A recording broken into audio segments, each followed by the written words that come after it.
Hello, and welcome to the Lines Podcast. It is the NFC West edition. Matt Brown, Stephen Andress, and guys, everything we do, absolutely free. All we ask of you, hit that little thumbs up, hit the little subscribe button. If you are on the video side, if you're on the audio side, hit the pause button and give us a 5-star rating.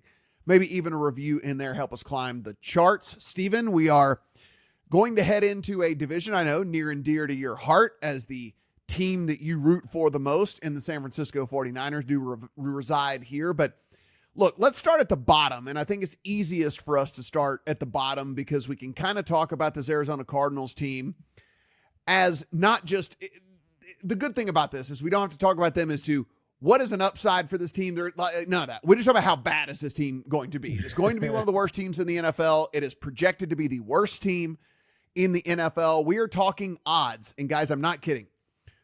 27-1 to win the division. We're not talking about to win the Super Bowl. We're not talking about to win the conference. To win the division, 27 like Cincinnati to 1. Reds to win the NL Central at the beginning of the year. Yes, it's just insanity when it looks at this. Steve, right off the top, I'm never afraid to pound the under on some of these low win totals of these teams. I've done it the last couple of years, and this is the first team I did it on here with this Cardinals team. The under 4.5 wins, I took that very rapidly whenever that was posted, and I feel really okay with it. I mean, if you look at this Cardinals team, in my opinion, going to be the worst team in the NFL with all the reason in the world to actually be the worst team in the NFL. You look at the roster, if and when they get Kyler Murray back, we don't have any idea. J.J. Watt retired, DeAndre Hopkins released. It's going to be bad news, and now you're getting the reports coming out of camp, according to the beat writers, that, hey, look, they might look to move Hollywood Brown. They might look to move James Conner. These are guys that are kind of expensive that certainly might find a trade partner. And if you're the Cardinals, probably in your best interest to just get any sort of draft capital that you can for these guys. And so this is a complete and full rebuild, and I expect them to be the worst team in the NFL. This is what the Bears were last year. New regime comes in. The cupboard is bare. They're going to make the cupboard even more bare so that they can get as high of a draft pick as they can. They control their pick, obviously, and they also have the double shot because they have Houston's pick as well.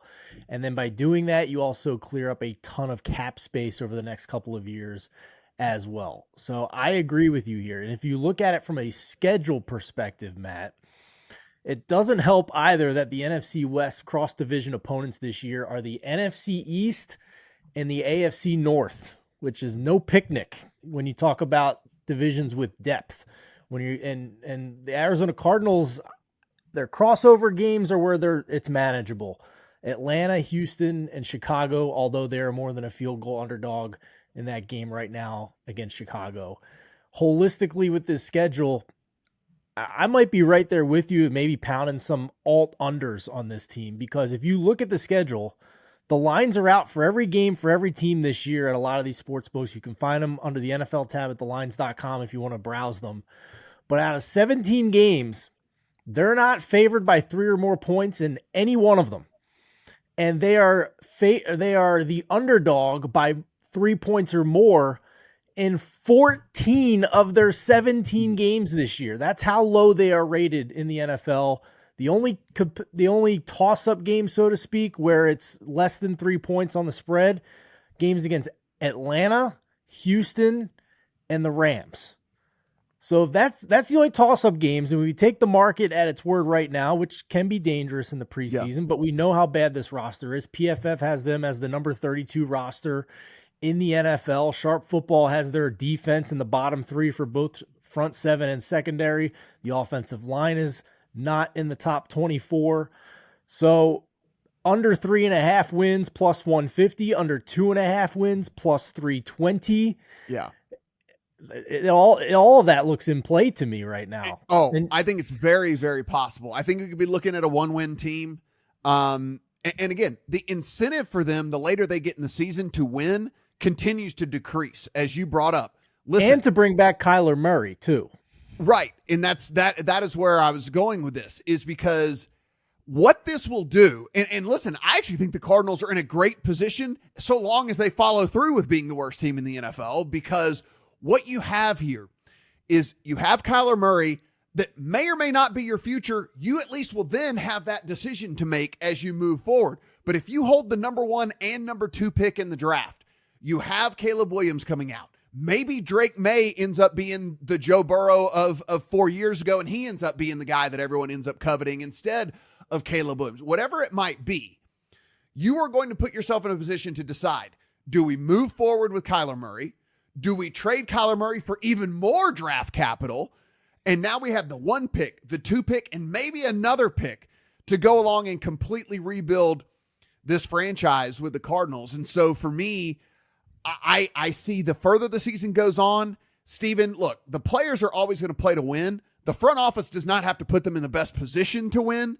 You trade off any assets that are worth anything to you to get more draft capital.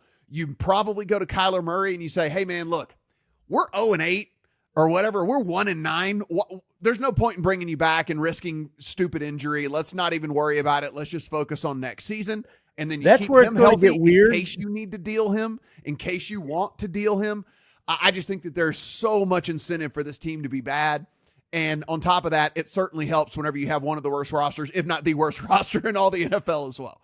Yeah, that's where it's going to get weird here, because I agree with you that conceptually it may not make sense for Kyler Murray to come back and play, but he'd have to be living under a rock to know that if they lose too many games, he might not have a job next year in Arizona. And who knows what kind of opportunity he'll have anywhere else in the league, because if they lose too many games, they're drafting Caleb Williams. Like this is a rare, I'll put it, I'm not going to say generational. He's not Andrew Luck or John Elway or anything, but among the quarterback classes we've seen in recent years, I think the consensus is that he's the top guy.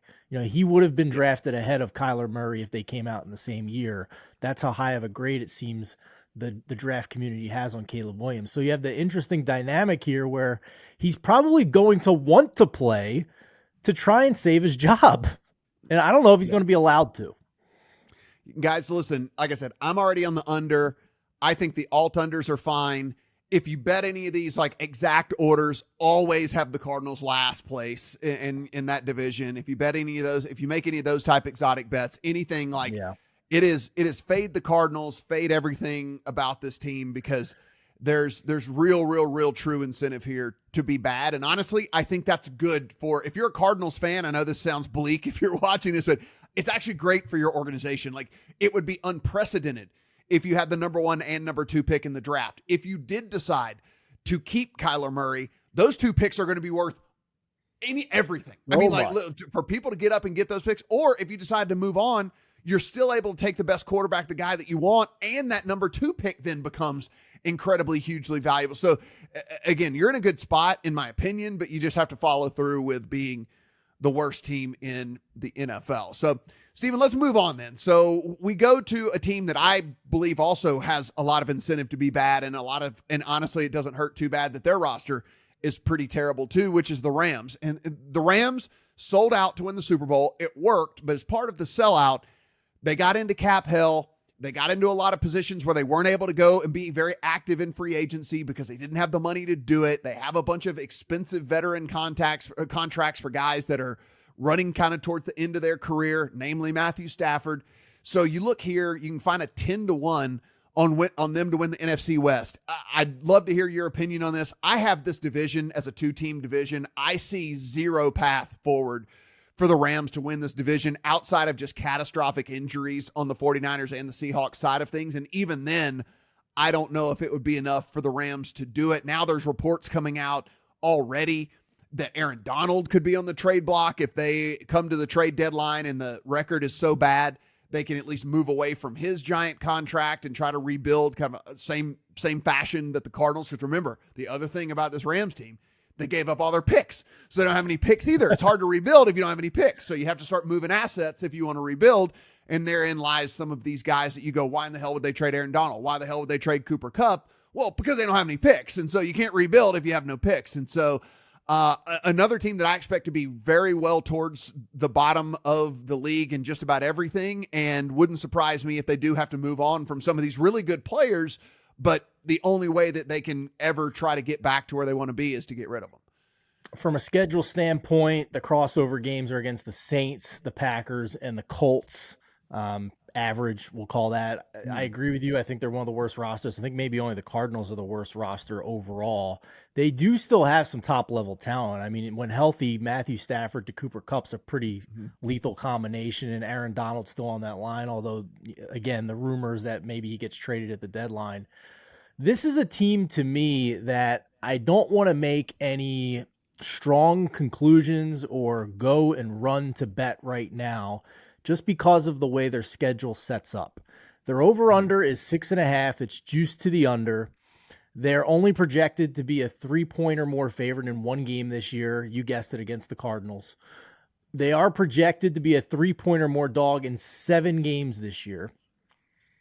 But 3 of those 7 are their first 3 games of the year, against Seattle, San Francisco, and Cincinnati, and then a 5th game in week 5 against Philadelphia. So 4 of their first 5 games are games where they are currently scheduled to be more than 3-point underdogs. So it's very possible that they start the year 1-4, maybe even 0-5. And then we can maybe reassess on buying low on an in-season win total on this team, because they do have 9 toss-up games. That also allows us the luxury of seeing, are they staying healthy? Is Cooper Kupp still out there, etc.? Because the biggest issue for me with this team last year was that they were dead on arrival with how bad and injured the offensive line was. Matthew Stafford is not mobile. They were giving up all kinds of pressure. They only had 1 offensive lineman play more than 500 snaps last year. That was Rob Havenstein. But they just could not protect anywhere all season. So it didn't matter what the scheme or the game plan was when the quarterback can't get rid of the ball and get a clean pocket. Yeah. So all those things being said, I think there might be an opportunity to buy low here. Maybe we get a 4.5 or something after that really difficult start to the season. But it's a murderer's row to start for the LA Rams. And that's the reason why I it's an under or pass for me on this, is because of like what you just said, is if the goal here is to try and rebuild, if the record is poor to begin the year and they know that the season is lost, well, the way that the schedule sets up is that's very likely to occur. You have a softer back end, but the front end, you could be staring down, as you mentioned, like you got the Cardinals in week 6. Outside of that, when you get to your bye in week 10, you could be a 1-8 team, and it's very possible you could be a 1-8 team. Now, the Colts, I think by week 4, might not have turned to Anthony Richardson yet, so probably that game is much more losable than it would be if it was Anthony Richardson at the helm. And so I disagree with that, actually. I actually do think better minds can differ on this, but I think Anthony Richardson's going to start earlier than you think. Well, he might. I'm just saying he might not be in there in week 4. So fair. Like it's a much more winnable game if Anthony Richardson's a quarterback in week 4 than if he's not. And so I think there's at least a possibility that he won't be. And so I think you look, Seattle's a loss, 49ers a loss, Bengals are a loss, the Eagles are a loss, Dallas is a loss. That's 5 for sure in the first 9 weeks of the season. Now, you could say what you want to about the Colts. I think it's coin flip at best in week 4. Yes, the Cardinals should be a game that they can win. I think Pittsburgh's going to be better than most people think, but that's fine. We can talk about that, and we certainly will get to that division a little bit later on. And Green Bay, by week 9, Jordan Love, then at that point, will have 8 games starting under his belt, and maybe he's better than we think as well, right? And so like that game that right now doesn't look as difficult, maybe it's actually way more difficult because Jordan Love is actually a good quarterback, right? I mean, we can only speculate on that at this point, but he'll have 2 months of experience under his belt by the time that rolls around. If you're 1-8, hell, maybe even 2-6, I guess at that point, maybe we do start to see this offloading that they're talking about. And if that's the case, even though the schedule does soften up on the back end, I think that you're probably going to have a worse team, though, going into those games. And maybe that game against Washington or the game against the Giants or whatever is actually way harder because now you're trying to do it without Aaron Donald or trying to do it without Cooper Kupp, or in worst case scenario, maybe doing it without both. For sure. I think, I will say this. There is only one week 1 game I have bet so far, and it is the Rams +6 at Seattle, just based on the fact that this spread was also +6 in Seattle at the end of last year when the Rams had nothing left. They had basically a minor league football team trotting out there to play every week against Seattle, who at that point was clearly an improved team, a better team. So I disagree with the fact that number should be 6 if Aaron Donald, Matt Stafford, and Cooper Kupp are back for the Rams and they have a healthier offensive line. So that's a different argument, though, than how many games are they going to win. So I just think they're going to cover 6 week 1. How many games are going to win, I'm not sure. Once we get through that gauntlet to start the year, and if their key pieces are still healthy, then I could see myself talking my way into backing them to cover large spreads as underdogs, because when Matthew Stafford had time, he was still pretty good. He was, top 5 in the league last year on first downs in the first 3 quarters in terms of EPA per attempt, according to Sharp Football. So, as long as he's given protection, Matt Stafford can still distribute the ball and move this offense. And then after probably getting their butts kicked by some of the elite teams in the league earlier in the year, we might get some inflated spreads on this team, and then we're buying low. Yeah, I'm with you on the win total, though. If you do like this team over, you just wait till week 5. Just wait, because it is very likely, and I mean very, very likely that they start 1-4, if not 0-5. And you're going to get a much, much better number than right now. So I cannot think that this team, if you want an over, is bettable preseason, because that is just, look, they're going to lose to the 49ers, to the Bengals, to the Eagles, and most likely to the Seahawks in week 1. And that's kind of a coin flip game there with Indy in week 4. So that would be my advice. Basically, if you are a little bit bullish on this Rams team, then certainly sit back and wait until after week 5. All right, so like I said, I think this is a 2-team division. Let's get into these top 2 teams, the 49ers and the Seahawks. If you look right now, the best number you can find on Seattle's plus 240. The best number you can find on the 49ers right now is minus 160. You can find the 160 over at DraftKings. If you want to back the 49ers, you can find the 240 at Rivers. So as we look at this, Stephen, I mean, these are on paper, 49ers roster, obviously much, much, much better, I even think, than the Seahawks. Even though the Seahawks roster, I think, has gotten much, much better too. They've drafted extremely well. And certainly anytime that you have a 3-headed monster on the offensive side of the ball, we know, look, we've seen what Joe Burrow's been able to do with Jamar Chase and T. Higgins and Tyler Boyd. And now with Seattle, you've got DK Metcalf and Tyler Lockett and Smith and Jigba. And that is a really, really, really good trio whenever you look at trying to compete in a passing NFL. But my biggest question, and I'll ask you this as a 49ers fan, the reason I'm backing the Seahawks in this division, I've already done it. I got it at bigger numbers than are available now, but I would still bet it at 240 if I wanted to, is mainly who's going to play quarterback for the 49ers. And I don't think they know. And I think they've tipped their hand. They'd like it to be Purdy, but they don't know if he's necessarily going to be ready or not. So now you have to make a choice between Darnold and Lance. I think they basically, the writing's on the wall that they don't want it to be Lance. You bring in Darnold. So, I mean, you don't want it to be Lance.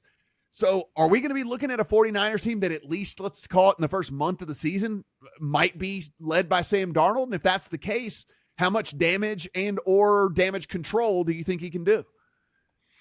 It's possible. I will say that as a 49ers fan, as we record on Friday, July the 7th, obviously a long time to go until we get into the season. But when it comes to the 49ers quarterback situation, the one thing I'm convinced of is Trey Lance is the third string quarterback. Yeah. And it no longer matters that they spend. Yeah, they don't want him. You can just tell him. Yeah. He's done. It's over. And I thought that bringing in Sam Darnold was a very quiet, savvy move by this 49ers team. Because if you look at some of the underlying metrics on Darnold and what he did in Carolina last year, in a season that was a dumpster fire to start and then got better with an interim head coach, he was top 10 in EPA per attempt when in the pocket, on layup throws, over under 2.5 seconds per attempt. So whether his line was blocking or not, whether he was getting rid of the ball fast or not, his top 10 in EPA per attempt when under pressure and on play action. And he was actually the number 1 quarterback in the NFL by this metric last year in the pocket by EPA per attempt, and number 2 when not pressured. So this offensive line should be okay for the Niners. I do have question marks about the replacement for Mike McGlinchey at right tackle. This Colton McKivitz guy was, outside the top 60 in qualified tackles last season in terms of pressure rate allowed. So that's the real big question mark on this offense for me, not so much the quarterback. I think Darnold can kind of steady the ship, but I believe in Brock Purdy. Like, from our podcast last year, Matt, that when everybody was waiting for the wheels to fall off on Brock Purdy, I was shouting from the mountaintops that this kid is for real, and it doesn't matter that he's a 7th-round rookie quarterback, in large part because Kyle Shanahan is the maestro, leading this orchestra, so to speak. So right. Brock Purdy was top 6 in EPA per attempt across the board in a lot of situations that Sharp Football looked into. Stats that are stable year over year, as opposed to some of the quarterback stats that are not as stable year over year. And he did it as a 7th-round rookie, so we should see improvement. And my favorite Brock Purdy stat of all, Matt, was that Jimmy Garoppolo started 10 games last year and had 8 completions of 20 yards or more and only 1 touchdown of 20 yards or more. And in Purdy's first 4 games, he had 6 touchdown tosses of 20-plus yards or more. So the 49ers offense was pretty damn good with Jimmy Garoppolo not being able to throw the ball downfield. And then they get a young quarterback in there, and it just opened up even more avenues to be explosive for this offense. So I'm not really caring if we need to have Sam Darnold for a month or so. I am still bullish on Seattle, but I am not fading the 49ers because of their quarterback situation. Let's just call it average. Let's call it the consensus, kind of about -165. With -165, as you guys well know, that implies about a little over 62% probability for them to win this division. Steven, it's just too juicy for me, man. Like, listen, it is expensive. I get it and everything you say, and the roster is definitely great, and there's no doubt about that. But it is still the most important position in all of football. It is a team coming off. If they have to go to Lance coming off injury, if they have to go with Purdy coming off injury, or if they have to go with Darnold, a guy that's been cast aside several different times because he hasn't been able to get it done in the NFL.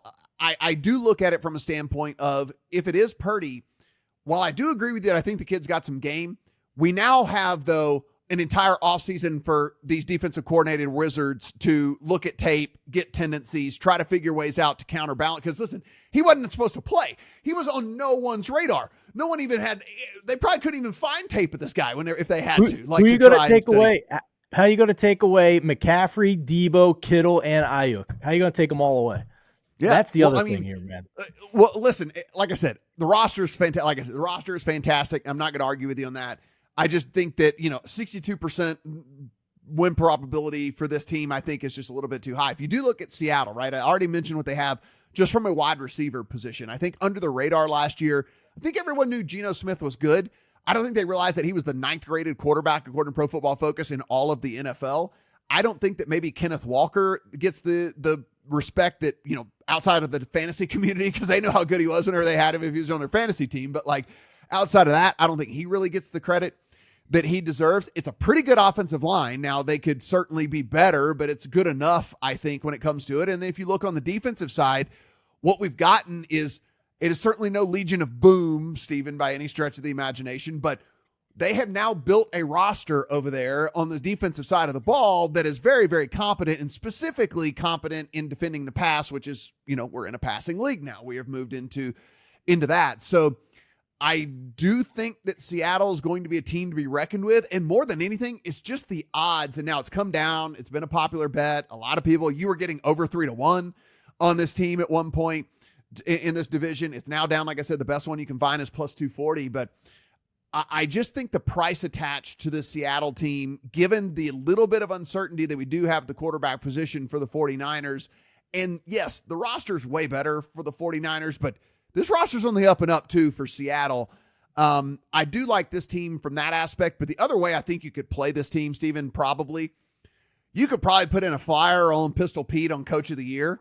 And it's one of those things where, let's just say this team, what if they have an awesome season, but it's just not enough to overcome the 49ers? I mean, literally, yeah. What if they go 11-6, 12-5, something like that, and it's just not good enough to beat them out? I think Pete has put himself into the conversation at least. And right now he's 30-1. And we talk about it always being a market, right? Like, if you've got the 30-1 and this team ends up winning 11, 12 games, that 30-1 is going to end up being like 10-1 on Pete. And now you and I do what we do every single year. And we start like just playing the market and whatever. And we get 3 or 4 different tickets and we put ourselves in a position to make some money. And so I think that is at least an alternate way to kind of bet on Seattle's success, would just be like a Pete Carroll Coach of the Year ticket. Yeah, I love that angle. When it comes to Geno Smith, I still don't think he's an above average quarterback, but we've seen time and time again in recent years in this era where you surround a quarterback with a good offensive line and enough weapons, then it can overcome that. So that being said, even though he was lacking in some of the EPA stats, he was still pretty strong, top 10 in success rate. And he was also the number 1 quarterback in the NFL last year in completion percentage over expected. So now, even though Tyler Lockett is in his 30s, you add Jackson Smith and Jigba to the mix now. Now you have 3 bona fide wide receivers out there. Smith and Jigba was mainly a slot guy. He was getting pigeonholed into that in the draft process, but that fits perfectly for how Seattle's going to use him. They can keep him in the slot and let him keep dominating there. So I think, I'm just as bullish with you on this. I'm not sure I get there on the division win, but when it comes to maybe a sneaky team that can make some noise in the tournament when they make the playoffs, I think Seattle is one we have to definitely consider here with the improvements they've also made on defense. And I mean, the NFL is amazing, man. This time last year, we were doing this podcast and we were laughing about how bad we thought Seattle was going to be, joking about Lou Riddick saying that they were going to surprise everybody. I bet I called under, if you remember. You did.